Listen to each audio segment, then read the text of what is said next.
also to get the aspiration and the rest of them.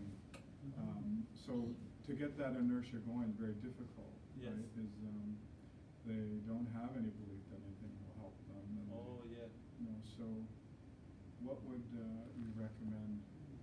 So we have them trying to practice mindfulness, just staying with their emotions. So, but with depression, the difficulty is there isn't any emotion. Like it's not sadness. There's nothing. Yeah. Just numb. Yeah. Right. I think like this. Maybe one thing I think of is, yeah, for sure meditation helps, but maybe, you know, like in this state of mind, maybe it's better to, you know, some kind of example, if you go to walk in the nature and you, some kind of activity, a little bit to, you know, to go out of my mind, you know, like to just a little bit explore and, you know, like do some activity like this, you know, not activity that's too much distraction, but still something more external, you know, Right. maybe will help. Expand the mind. Also, because I think depression is a little bit, mind is too much, you know, kind of stuck inside. You know, if you a little bit like think about something else, if you talk with somebody. Also in the Buddhist, like I told you, like there's also analytical meditation. If we talk with somebody like this about Buddhist teaching, or if he reads himself about this kind of teachings, so thinking maybe a different way, maybe it would be easier also, because sometimes maybe if we have depression, we just try to focus the mind, but if it brings back the kind of some negative thoughts, so it's difficult after just circle, you know? Yeah. It's difficult, yeah. So maybe it would be good to some activity, positive activity for going externally, you know, like, I don't know, like walking in the nature, seeing things and, you know, seeing animals like this.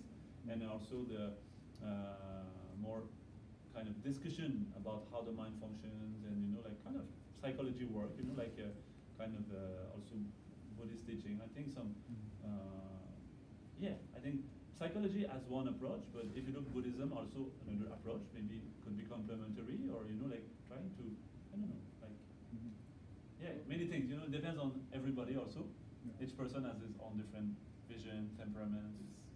It's difficult to say one answer for everybody also. Yeah.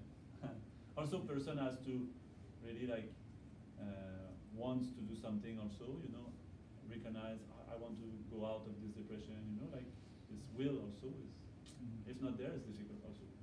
Many things necessary. When you're getting yourself prepared, I mean, I like the breathing exercises of thinking about one side or the other, but would that also be where you would think about, you know, the conviction and reinforcement and be sort of searching internally to try and reinforce some of those positive energies to sort of get your mind ready? Is that appropriate, or should you be just trying to calm your mind? When would be the right time? Actually, I did a lot of sports, so you got to get psyched up, you know, sometimes. But it's, you know, would you be doing? How do you mix the two? Actually, this antidote means like when this specific hindrance is there, we should apply the antidote. So anyway, we all have this kind of laziness. So whenever we think about the benefits, it will help to overcome this kind of laziness. So because if while we meditate we think about these benefits, it is good. But you know, like when we talk about real meditation, means trying to keep the mind focused in one point and being calm. Right. So this, when we think like this, it's not like really meditation. But still, if we don't have the motivation, we need to do that. So best thing would be to do that anytime, you know? As soon as you have free time, you think about the benefits like this. Not only when you sit, but anytime. But for sure, if you never had time before that, and you feel appropriate to do it now, so it's good to do also. Anytime is good. So we need to do now because we didn't do before, actually. This hindrance happened because we never apply antidote. So now, if we begin to apply antidote, later we will not need to apply. Same thing if we never did anything with our anger, so anger is still there, you know, easily angry with everything happened, you know, every time somebody say me something, I feel easily angry, because before I never find a solution how to diminish my anger and be more tolerant. Example. But if from today we find the good tools and we work with this emotion. In the future, we don't need to do application of antidote. We have already, same thing with sickness. If we never heal the sickness, sickness is still there, still hurting. But if we, before sickness become too hard to overcome, we give the proper medicine or we take, how do you say, like prevention before sickness, this is still better. So yeah, as we did not do before, if we need now, okay, we practice now. Anytime is okay. During meditation or before, yes. Yeah.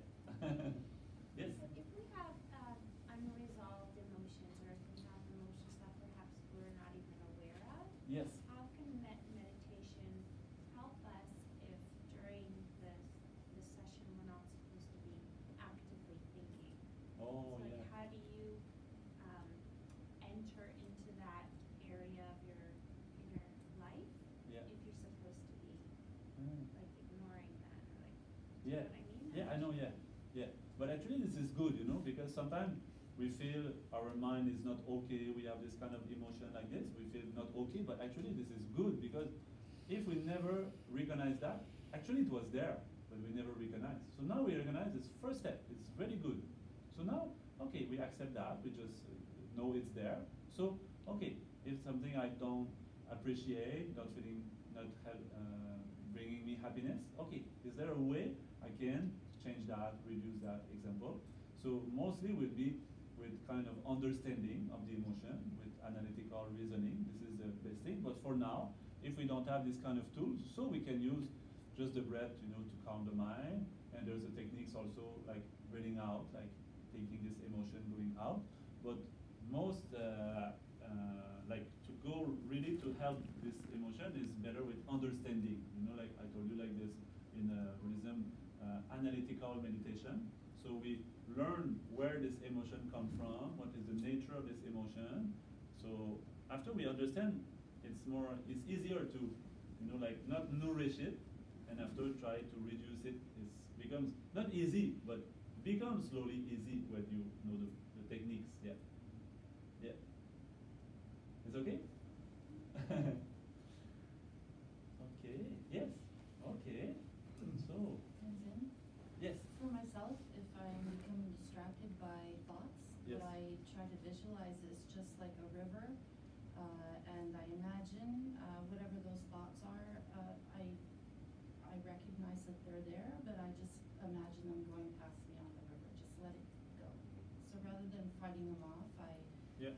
I see them, I recognize them, and I just let them pass. So Mm. what I try to strive for is just some clarity, just a few moments of quiet. Each time, if I can get it a little further on, you know, just keep Yeah. stretching that quiet out. Yeah. Yeah. But I also wanted to speak about something I've been looking into, analytical meditation. Yeah. I've been looking at anger, because I spend a lot of time in my day being really angry, and I'm trying to think about what that's all about. And what I've come up with is it's not a strength, it comes from weakness. When I feel weak, I get angry. And also it comes from a feeling of powerlessness. So when I feel powerless, I start to get angry. That's my defense mechanism. Mm. And so then breaking that down, where does this powerless come from? Where does that sense come from? It always comes from some sort of pain that may have come, like I just keep breaking it down and bringing it back further to see where it's all originating. It's really enlightening. Yeah. It's really surprising where, you know, these knee-jerk reactions come from and what they're really all about. So I'm finding this from meditation, so it's very interesting. Yeah, that's true. Yeah. Yeah, anger. Yeah, we say in Buddhist text like anger means when we face suffering, mind becomes like not accepting and being like fightful or harsh. You know, like this anger. You know. So tolerance is just being peaceful with suffering. This is not like accepting everything. You know. Okay, and don't care, something like this. No, it's more being able to accept there is suffering. So this acceptation makes less suffering. If we don't accept, so we feel anger, so it's increased, like fire, more burning strong. So after you make also negative deeds because of anger, because you nourish these negative thoughts, after you say these negative words and you do these negative deeds. So it's just like fire, more destructive. So we call anger more destructive power. Dalai-lama said this anger is lots of energy, but blind energy. We're not in control of ourselves. Okay, I leave you. Thank you so much, everybody. So I see you only 6 weeks later. Mama Santen is coming